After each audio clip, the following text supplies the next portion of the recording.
ये किसका ग्राफ है? परफेक्टली इलास्टिक डिमांड, मतलब बढ़ती रहेगी या कम होती रहेगी, प्राइस चेंज नहीं हो रहा, ये पी चेंज नहीं हो रहा, डिमांड जो हो रहा है। ईडी इज इक्वल टू क्या था? इंफिनिटी। ये क्या है? परफेक्टली इनइलास्टिक, क्वांटिटी चेंज नहीं हो रही, उतनी क्वांटिटी उतनी रहेगी, प्राइस चेंज हो रहा है। ईडी इज इक्वल टू, ठीक है। हाई इलास्टिक डिमांड का फ्लैटर था, स्टीपर था? हाई इलास्टिक डिमांड में फ्लैटर, फिर लेस इलास्टिक डिमांड में स्टीपर, और यूनिटरी मतलब ईडी इज इक्वल टू 1 में नॉर्मल। ठीक है, यहाँ पे ED is greater than 1, ED is less than 1, ED is equal to 1। ये पांचों याद हो जाएंगी, बताएंगे एमसीक्यू आप लोग के। ठीक है, अब हमने पढ़ना है प्रोपोर्शनेट। मैंने पाया था 3 मेथड्स हैं, कैपिटल मेथड हमने कर लिया। Now we are starting with proportionate method. Mic off करिए जरा आप।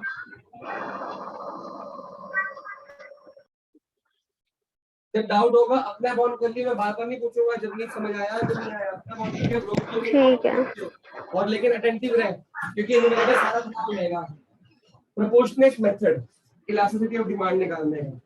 सिंपल सा फॉर्मूला है, ED is equal to delta Q upon delta P into P upon Q। Direct formula कितना देगा? अच्छा देगा, तो ये दोनों दे दिया ना, उसने कल दिया था टाइम पे, उसने अभी दे दिया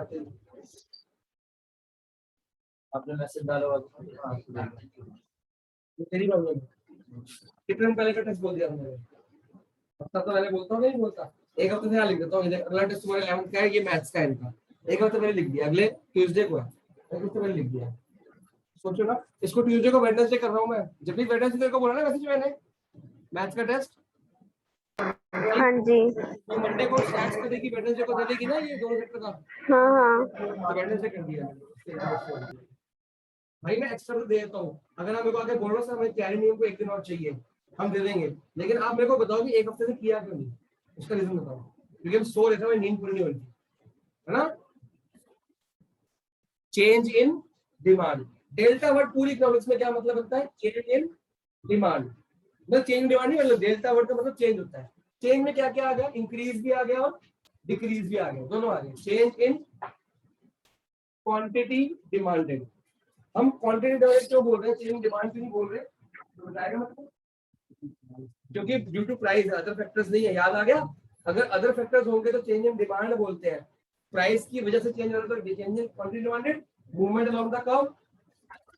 तेरे को वीडियो ग्रुप पे भेज दी थी, और कौन सी वीडियो पेंडिंग है? एक डिमांड के न्यूमेरिकल्स वाली है, वो भेज दूंगा, और क्या पेंडिंग है तेरी? इससे पहले वो तेरे को आधी देखनी है, आधे घंटे वाली, तो उससे पहले डिमांड के न्यूमेरिकल्स मिस हुए थे, वो तेरे को भेज दूंगा। और डिमांड वाली है, इको की है, बीआरएस की है, बेस पर होना शुरू होता क्या आपको? मेन तो होना वो उसकी तो है, तो होमवर्क करता है उसको। हाँ जी, डेल्टा पी क्या हो गया? चेंज इन प्राइस, ठीक है। अब डेल्टा क्यू का फॉर्मूला क्या है? फॉर्मूला है जी P1 माइनस पी, और delta sorry Q1 minus Q, और डेल्टा पी का फॉर्मूला है P1 माइनस पी। अब what is this Q, what is this P, what is this P1, what is this Q1? सबसे पहले Q1 लिखते हैं। Q1 होता है new price, new quantity sorry, और P1 होता है न्यू प्राइस। न्यू प्राइस बढ़ा हुआ प्राइस भी हो सकता है और घटा हुआ भी हो सकता है, कि पहले कितना था उससे मतलब नहीं है, अब कितना है वो। और Q क्या होगा? Old price, old quantity demanded sorry, और Q सॉरी P क्या होगा? Old price. समझ आ रहा है क्या हो रहा है? सारे फॉर्मूले याद करने हैं, क्योंकि खाली ये लगाने को नहीं आएगा। देख डेल्टा क्यू कब लग पाएगा? जब ये Q1 माइनस Q दोनों बताओ, तो डेल्टा क्यू निकलेगा। डेल्टा क्यू और यहाँ पे ओल्ड प्राइस। डेल्टा पी क्या है, P1 minus P into old price, और यहाँ पे ईडी। ठीक है, इसके बाद दो चीजें और याद करनी है। अगर क्वेश्चन में लिखा होता है 2, तो इसका मतलब होता है न्यू क्वांटिटी या प्राइस। मतलब 2 का मतलब न्यू होता है। मतलब लिखा हो प्राइस चेंजेस टू ₹5। हिंदी में क्या मतलब है, प्राइस चेंजेस टू ₹5। तो अब प्राइस कितना हो चुका है, ₹5। वो नया प्राइस हुआ, या तो वो Q1 होगा या वो P1 होगा। बात समझ में आई। प्राइस चेंजेस ₹2 का मतलब कि नया प्राइस ये है। लेकिन अगर लिखा आता है प्राइस चेंजेस बाय ₹5, तो क्या मतलब है, हिंदी बनाओ। मैं कह रहा हूँ समझो बेटा, छोड़ दे उसको, बुक में कुछ नहीं है। प्राइस चेंजेस टू ₹5, मतलब कि प्राइस चेंज हो चुका है। कहां तक, टू मतलब टू का मतलब कहां तक, ₹5 तक, मतलब अब ₹5 मिलेगा। प्राइस चेंजेस बाय ₹5, 5 ऐड हो गया कि ₹5 से बढ़ गया है, तो ये क्या होगा, चेंज। मतलब डेल्टा क्यू या डेल्टा पी। पकड़ में आ रही बात। प्राइस चेंज ₹5 तक हुआ, टू मतलब तक हुआ, मतलब नया प्राइस ₹5 हो गया। अब प्राइस चेंज हुआ ₹5 बाय से, ₹5 से चेंज हुआ, मतलब पहले जो भी था अब जो भी है ₹5 से बदला है। मान लो पहले ₹15 था, अब ₹20 हो गया, तो प्राइस चेंज कितना हुआ, ₹5 से। तो बाय का मतलब चेंज, मतलब डेल्टा। तो क्वेश्चन में ना घबराना मत, जैसे 2 का मतलब पहले बता दिया मैंने, 2 का मतलब अलग होता है। 2 का मतलब न्यू प्राइस या न्यू क्वांटिटी, और बाय का मतलब चेंज, डेल्टा क्यू है डेल्टा क्यू। हिंदी में समझ आए क्यों क्यों ले रहे हैं। प्राइस चेंज ₹5 तक हुआ, मतलब ₹5 हो गया, ₹5 की मिलेगी। अगर भैया बोलता है भैया ₹5 से चेंज हो गया, से ₹5 तक, ₹5 से, ₹5 से बढ़ गया, मतलब पहले जो था उसमें ₹5 ऐड हो गया, या कम भी हो सकता है। हमने चेंज बोला है, डिक्रीज, रिड्यूस हो सकता है। ₹5 से कम हो गया, ₹5 से कम हो गया, ₹5 कम हो गया, एक ही बात है। ₹5 हो गया मतलब वो चीज कितने की मिलेगी, 5 की मिलेगी। ₹5 से कम हुआ मतलब पहले ₹100 की थी, अब 95 की होगी। बात पकड़ रहे, दोनों फर्क समझ आ रहा है। तो आपको रट्टा मानना है, 2 का मतलब न्यू, डेल्टा मतलब बाय। लिख लिया, क्वेश्चन स्टार्ट कर दूं। फॉर्मूला कहाँ पे लिख लिया,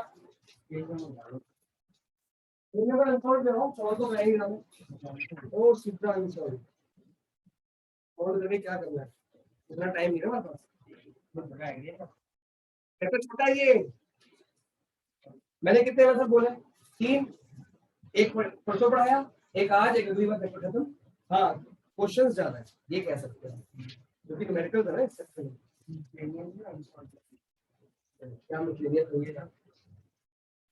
हाँ, क्वेश्चन नंबर 1 निकालो, मेरे को पेज नंबर कहाँ कितना है, 4.3, मेरे में 4.34 है। चलो लॉन्ग आंसर टाइप, अरे अनसॉल्व प्रैक्टिकल्स। अच्छा, अनसॉल्व निकाल लो।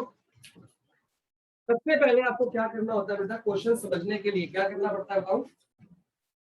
सब कुछ गिवन देखो, फॉर्मूला बन जाएगा, और फॉर्मूले याद करने हैं आज, और याद क्या करने हो जाते हैं। अच्छा, इसी सेम फॉर्मूले के न्यूमेरिकल्स पता कहाँ पे है, इलास्टिसिटी ऑफ सप्लाई। सप्लाई भी चैप्टर है, डिमांड ही चैप्टर है, तो इलास्टिक डिमांड भी है, सप्लाई भी है, सप्लाई भी है। तो सेम न्यूमेरिकल सेम फॉर्मूला, तो याद कर लोगे तो वहां करने की पड़ेगी, वहां ऑटोमेटिक होमवर्क दे दूंगा। ये चैप्टर खराब जिसका होगा उसका तो ऐसे खराब है। हाँ जी, the quantity demanded increases from, बेटा क्वेश्चन पढ़ो, क्वेश्चन कहाँ चला, क्वेश्चन मिला।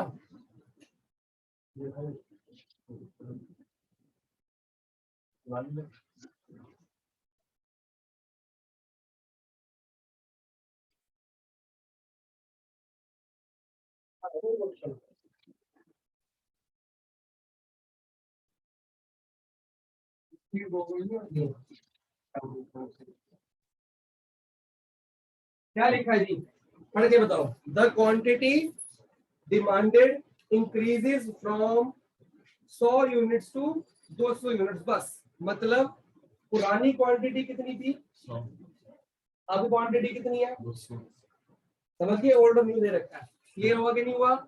आगे when the price decreases from 1210, पुराना प्राइस कितना है, अब कितना हो गया, पकड़ में आ रही बात। निकालना क्या है, ईडी, ठीक है।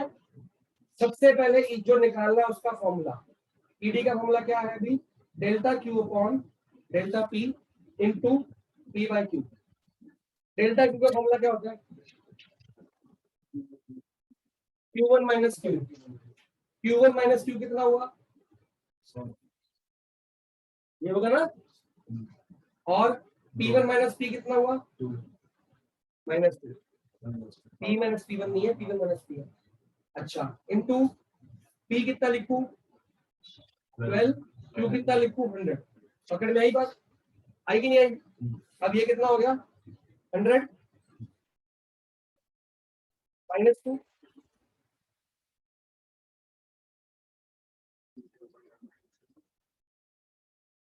ईडी कितना आ गया, और हम लिखेंगे क्या, elasticity of demand is greater than 1 कि less than 1, sorry less than 1। अच्छा एक बात बताऊं मैं आपको, कभी ईडी का आंसर पॉजिटिव आ सकता है, कभी भी नहीं आएगा, ईडी का आंसर हमेशा नेगेटिव है। क्यों, देखो ये आंसर माइनस किस वजह से, 1 भी आ सकता है, 1 भी नहीं आएगा, 1 किसकी थी, देखो अब न्यूट्रल इलास्टिक, 1 भी आ सकता है, 1 भी आ सकता है, लेकिन वो 1 माइनस 1 आएगा, मतलब माइनस 1 हो सकता है, वो बात समझ में आ रही है, माइनस 1 होगा, प्लस 1 नहीं। देखो ये माइनस 1 किसकी वजह से, इसकी वजह से, क्योंकि डिमांड क्या हो रही थी, बढ़ रही थी, बट प्राइस क्या हो रहा है, कम।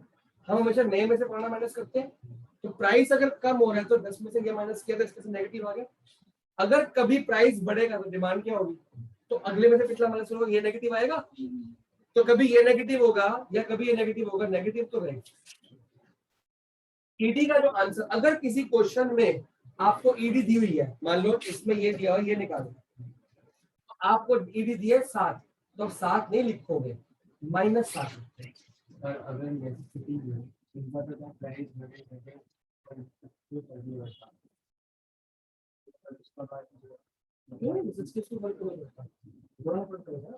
लेस इलास्टिक होती है, पर अगर ये जैसे 100 लेस इलास्टिक तो होती है ना, 150 बन जाएगा, तो प्राइस बढ़ेगा, डिमांड तो कम होगी ना, बढ़ेगी थोड़ी, यहाँ पर 100 से कम तो नहीं होगी ना, उससे क्या 200 से, तो आंसर हमारा 1 के आसपास आ जाएगा ना, तो आएगा तो नेगेटिव।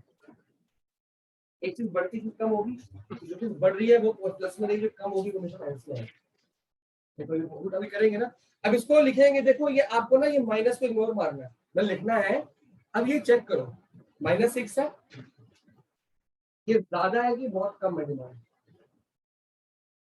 बहुत ज्यादा इलास्टिक 1 के आसपास रहती है तो बोलते हैं कम, 1 से ज्यादा दूर रहती है बोलते हैं हाई इलास्टिक, ठीक है बेटा।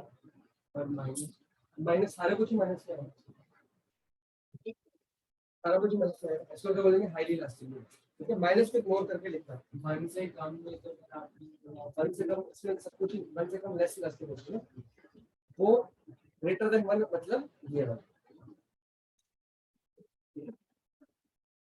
अब क्वेश्चन नंबर 2, -2 भी आए तो वो लेस इलास्टिक है, हमें लिखना माइनस, अभी क्वेश्चन करो बराबर, हां लिखना -6 है। क्वेश्चन नंबर 2 में क्या गिवन है, गिवन बताओ पहले नोट कर लो इसको, जब नहीं समझ आ गया। हाँ जी, ठीक है,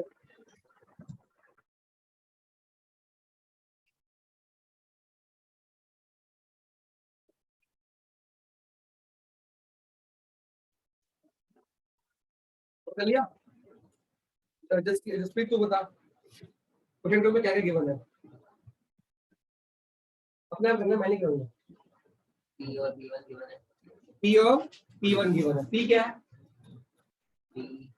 4, P1 कितना है 5। देख इसमें 2 लिखा है ना, 2 का मतलब न्यू है, अगर ये बाय लिखा होता तो P1 कितना होता 9 रुपए, 4 + 5 9, बात पकड़ में आई कि नहीं आई। 2 का मतलब न्यू प्राइस 5 रुपए लिख दो, अगर ये बाय होता तो फिर डेल्टा होता, तो ये 9 रुपए होता, समझ आ गया मोटा मोटा। आगे डिमांड फॉल्स फ्रॉम मतलब पहले वाली, क्यू कितना है 210, 210 मतलब 2 मतलब नहीं होता है, निकाल के बताओ अपने आप, अपने आप करोगे, मैं नहीं करूंगा,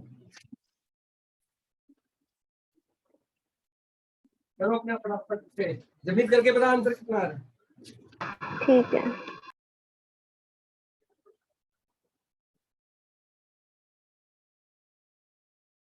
आंसर कितना है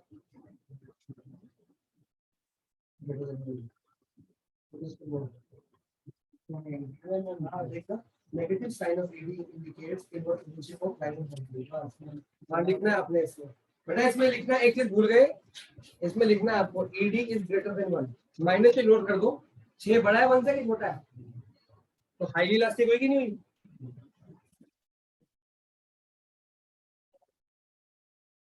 समझ गए, माइनस को नोट करो, 6 1 से बड़ा छोटा है, माइनस साइन सिर्फ बताता है कि एक बढ़ेगा तो एक कम होगा, तो एक माइनस तो रहेगा, इसकी कुछ कर नहीं सकते आप। सप्लाई का आंसर पॉजिटिव में आता है, वो उसमें प्राइस बदल सप्लाई बढ़ती है, कम नहीं होती उसमें, रिलेशनशिप नहीं होती। हो गया जी, -2, हाँ बताओ कितना आ रहा है, -2, -2, ठीक है, तो क्या लिखेंगे, ईडी इज ग्रेटर देन 1, फिर से, तो ये भी हाईली इलास्टिक हुआ, ठीक है जी, आया तरह नहीं आया, कर नहीं आया तो मैं कराऊं फिर, आ जाएगा, कैसे आ जाएगा, कर टाइम दे रहा हूँ दोस्तों, जिनका हो गया वो क्वेश्चन नंबर 5 करेंगे,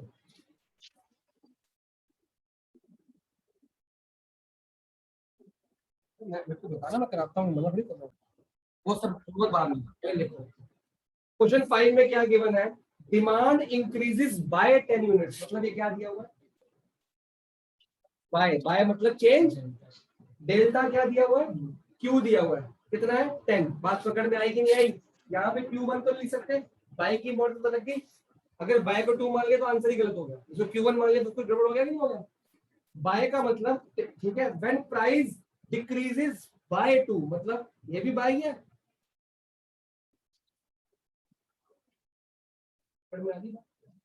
प्राइस किससे बदला 2 से, और क्वांटिटी किससे बदली, अच्छा एक देखो इंक्रीज लिखा है, एक डिक्रीज लिखा है, क्या डिक्रीज में मैंने माइनस लगाया, क्यों, क्योंकि डेल्टा का मतलब चेंज होता है, चेंज इंक्रीज भी दोनों में प्लस या माइनस का हमको फर्क नहीं पड़ता, बात पकड़ में आई, लेकिन पड़ता, क्यों, इधर देखो, आपने यहाँ पे ये किसका फॉर्मूला था आपका, डेल्टा पी का फॉर्मूला था, डेल्टा पी की जगह लिखा था, अगर ये डिक्रीज हुआ था, अच्छे दोनों पूछा, ये डिक्रीज हुआ था तो आंसर किस में आया था, डेल्टा पी जब डिक्रीज हुआ तो आंसर किस में आया था, और ये इंक्रीज हुआ तो आंसर पॉजिटिव आया था, तो जब आपको डिक्रीज दे दिया तो ऑटोमेटिकली आपने माइनस लगा दिया, और अगर इंक्रीज दिया तो नहीं लगा, बात पकड़ में आ गई, क्यों, क्योंकि डेल्टा पी का आंसर माइनस आया था तब जब प्राइस क्या होता डिक्रीज, तो अगर reduced word, decreased word, lower word हो बाय के साथ में डेल्टा, अब बाय का मतलब होता है डेल्टा मतलब चेंज, या तो बढ़ेगा या तो कम होगा, ऑब्वियसली इन दोनों में से एक तो नेगेटिव होगा, पक्की बात, क्योंकि एक लॉ ऑफ डिमांड क्या, एक बढ़ेगा तो एक कम होगा, अगर ये इंक्रीज हो तो ये डिक्रीज होगा, दोनों डिक्रीज हो सकते हैं, बात पकड़ में आ गई, अगर डिक्रीज रिड्यूस हो दिया तो माइनस साइन लगा, ठीक है, आगे, as a result demand increases to 100 units, ये क्या है बताओ, क्या ये, क्या लिखूं, Q1 कितना हो गया 100, 2 लिखा ना, 2 वाला क्या होता नहीं होता है, क्वेश्चन पढ़ने पे ध्यान दो, अगला प्राइस डिक्रीजेस टू, ये कितना है 8 रुपए, क्या लिखूं, आया समझ नहीं आया किसी को, 2 है ना, 2 मतलब न्यू, निकालना क्या है ईडी, अब तो सब कुछ दिया हुआ है, नहीं दिया हुआ, देखो फॉर्मूला क्या है हमारा, ये है, इसमें क्या क्या कमी है, फॉर्मूला क्या है, ये गिवन है, ये गिवन है, ये दोनों गिवन नहीं है, कैसे निकलेंगे, इनके फॉर्मूले खोल दे, डेल्टा क्यू का फॉर्मूला क्या लिखवाया है, डेल्टा क्यू कितना है, Q1 कितना है, क्यू निकल जाएगा, सिंपल सी बात है, क्यू माइनस में इधर आके प्लस में हो जाएगा, 100 - 10 90 आ गए, देखो बढ़ रहा है कि नहीं बढ़ रहा, सॉरी क्यू से बढ़ रहा है, 90 से 100 बढ़ रहा है कि नहीं बढ़ रहा, 90 माइनस 100 10 का बढ़ आ गया ना, सही हो रहा है कि नहीं हो रहा, मतलब प्लस ही तो हो रहा है बेटा, 100 में से 90 के 110 प्लस 10 तो आएगा, क्यू माइनस क्यू करता है, क्यू माइनस क्यू करता है, 100 माइनस 90 तो 10 ही आएगा। अब डेल्टा बी कितना दिया हुआ है, -2, डेल्टा बी का फॉर्मूला -2, ये -2 लेना है, P1 पता है हमको, ये -2 इधर ले आऊं और ये -q इधर आके प्लस p, उल्टा मत कर दिया करो कभी, जो माइनस में है उसको प्लस में करना पड़ेगा आपको, और अगर नहीं लेके आया तो फिर इसका माइनस में ही रहेगा, वो मैथ्स है।